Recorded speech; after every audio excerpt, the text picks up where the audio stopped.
As you heard from the news recently, they are finally going to lower the interest rate. Now, there's a lot of complications from lowering the interest rate. The first thing you gotta answer is, how to lowering the interest rate will not solve the current crisis of inflation. And counterintuitive, this actually will not solve any problems. So the first you gotta understand the basis of inflation. So what is the most ironic part is how the SEC Jerome Powell states that the economy is doing well, that they are going to pause interest rates and lower them in mid to late 2024.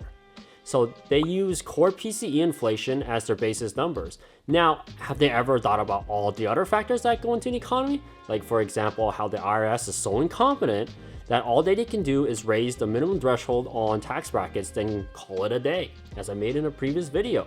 Did they think about all the other taxes that they should collect, such as look at sales tax to capital gains tax? The list goes on in this case. So all of those are not calculated in their inflation plan, and how the past 40 years of Reaganomics is not working for the modern day society. So whether it is a Trump or Biden, they both follow the same plan since Ronald Reagan. So obviously there needs to be a change because we are all getting pissed, let's be honest, on how the government gives us the middle finger every single time when they try to make a change and say it's better for the consumer, which is not. So now here are some problems that lowering the interest rate does not mean the economy is doing well, and here are some of the solutions for their plan when 2028 presidential election rolls around.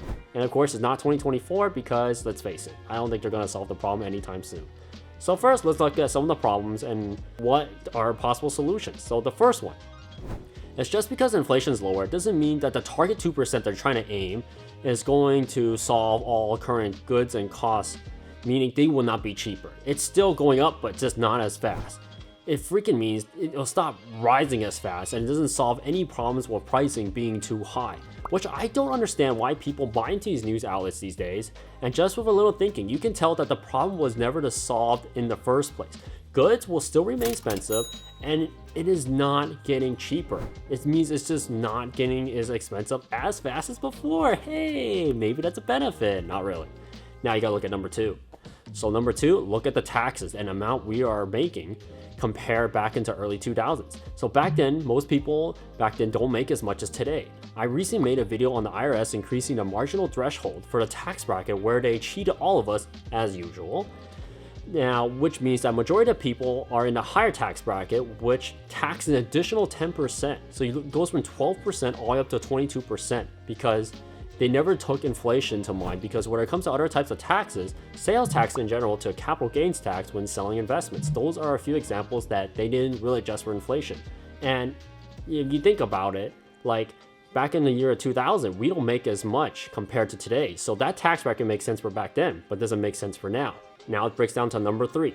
So third, the goods and services are not going to get cheaper because inflation was lower because of supply and demand. Demand has been outstripping supply, so prices will continue to rise, and the speed of it rising will continue to push the average American to a breaking point. Meaning is, there is a reason why majority of Americans cannot afford a home or have to cut back in their spending. So both administrations are so brain dead to understand the simple economics, supply and demand, where price of goods and services will not drop with a stroke of a pen. It requires work where businesses have to produce more supply of that category to have a dent on prices rising. So I would continue to list the amount of economic problems that have been happening in the past decade, but this video would be over 24 hours long, let's just face it. Now just to sum it up, so economic policies never really address the issue on why goods and services are getting more expensive. American salaries have increased over the years, so that means they get taxed on a higher bracket, meaning that you and I are not making as much money as before, but getting more of their money stolen by the IRS.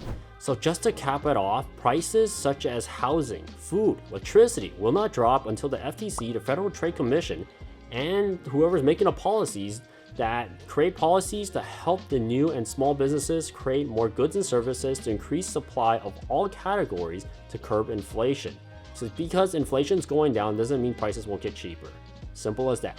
And people will continue to spend on however they want. And forcing people to spend less never really solves the problems. For example, raising the interest rate, because we are all human, let's face it. We all want a better life by increasing our standard of living, which, let's face it, requires money in modern day society. So How put it this way, instead of artificially forcing all Americans to spend less, how about teaching us how to invest and save? The key takeaway to this is no matter what political party you vote for, the current two major parties are just straight brain dead and useless to the point is I literally have no hope, because a new policy needs to be addressed to the core issues that I mentioned above.